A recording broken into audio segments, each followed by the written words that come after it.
pardon ya. Ay Röşen ipi bırakmazsa bu işte. İpi bırakma ya kardeş.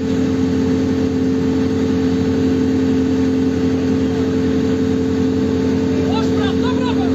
Ha o yorulu mu Röşen?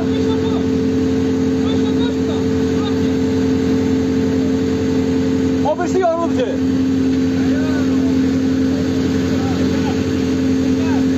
Bağla benzin onu. Röşen sen de atarsa yaxşı. Yazıq ağlayır hə. Can ayısı can.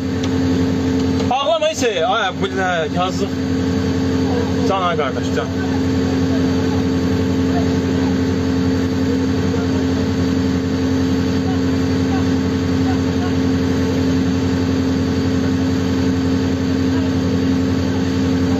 Serap harbi kardeş. Gel atam gel.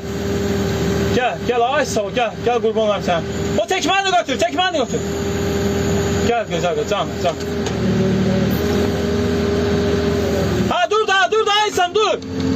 Dur kakam dur canım dur ay sağ ol. Dur ay dede sen tekme ola partiye su. Bana gel tekmeyi de götür. Röşen ip at ona. İp at ona paracak onu. Böyle at ipi ona. İpten tut onu satam sana. Ha. Allah seni köyden Ha ay ona demek. Ha son insan. Neden tekmeyi götürsen götür orada. Ne orada de iple git götür. Can kardeş Allah senin köpeğin olsun kardeş. Sana Allah var desin. İslam, Röşen, ona sonra çok su yapan ne olur?